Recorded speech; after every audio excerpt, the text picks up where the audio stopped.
We want to welcome you to Meet at the Table. Meet stands for Matters Engaging All Types. I'm your host, Brother Phil Hanyard, minister from the Hampton Avenue Church of Christ. You know, when Jesus sat down at the table with his disciples, he had people like Judas, the one who would ultimately betray him. He had Peter seated there, the one who would deny him. And he had a person like Matthew. He was a tax collector and was deemed as dishonest by the Jews because of his job. The table then represents a place where imperfect people can come and just be themselves. But the table also represents a place of hope as long as Jesus is there. Today we want to invite you to come to the table where there's a place of hope reserved for you.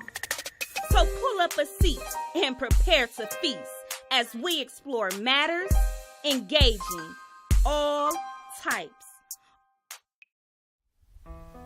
You know, in Milwaukee alone, there were 113 homicides as of December 1st of 2017. There's no one that's not affected by the violence that's occurring, and therefore we can't sit on the sidelines and allow it to happen. We have to, get together when things are happening. We can't, retreat to our shells. Into our shells, we have to get out there and make a difference. Looked into those eyes, saw a million me's crying, losing touch with reality, so caught up with illusions on TV. What's real? We are. We feel. More importantly, we heal. Too many of them. We will not erase. Too many of them, holding so much pain. Too many of them will remain. Too many of them transitioning in vain. Too many of them. When you stop and think about it, it'll make you go insane. There's too many of them. My grandson's name was Antoine White, and he was murdered 4 days before his 28th birthday. Yeah, my cousin's name was Naya Hammond. Naya was just like a real nice person to be around her. She was real sweet, joyful, nothing but laughs around her. Every time that she was around, it was just like a good time. One in particular case, there was a young man that was a gunshot victim to the chest, and due to his injuries that he sustained, he had a debilitating defect for the rest of his life. You have people who feel that they have, no sense of power, conflict resolution difficulty.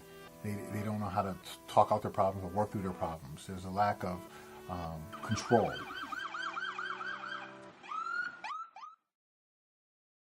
It was a hard thing for me to accept. I had gone through so many deaths in my family. But my grandson, my first grandson, the way he was killed was almost like a setback.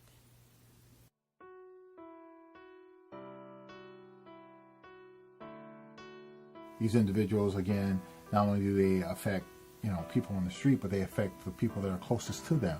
A person that has difficulty dealing with conflict resolution can potentially lash out at anyone. One day she was going to work early in the morning, around like 4 or 5 o'clock in the morning. Boyfriend was already at her job waiting for her because he knew her schedule. And they got into an argument in the parking lot, and when she was trying to run away from him, he shot her door back.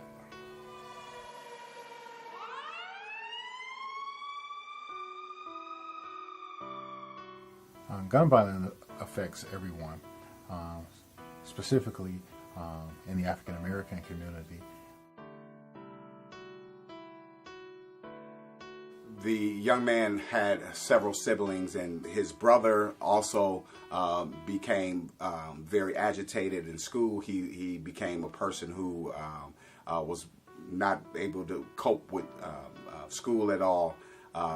His sister as well, she became very agitated, and this was totally unlike her character. She became very unruly at school, and that was all after their sibling was a victim of violence.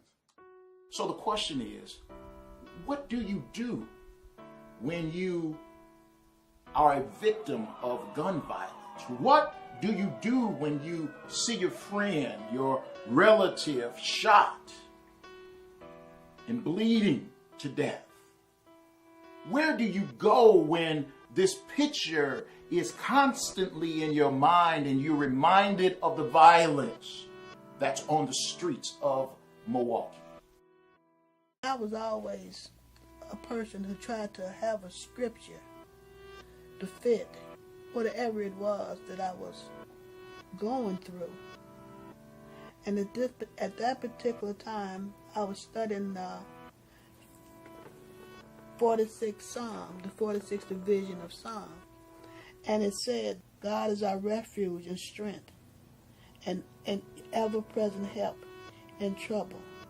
Therefore, I will not fear. And I kept that psalm going over and over and over in my mind, because at that particular time, I needed the Creator.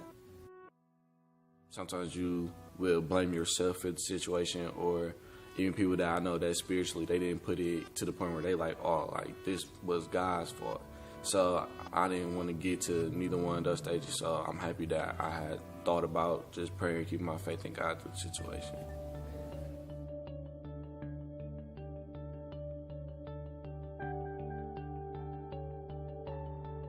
Never give up. There is hope. There is hope. There's healing. There is a place of serenity, even inside of all of the chaotic senselessness of violence. There is a place of healing and hope, and to never give up. We have young people out there that are so positive, and they have it together. They can, they're still going to school. They're having jobs, getting good grades in school, and participating in activities, even though all this stuff is going on around them. If they can have hope, we can have hope. Let's get these guns off the street. And honestly, just keep your faith in God. This chaos will continue to go on. Anybody that want to get out of that and start a new life or have something to look forward to should just come and sit at the table. And we'll teach you where your help and your hope comes from.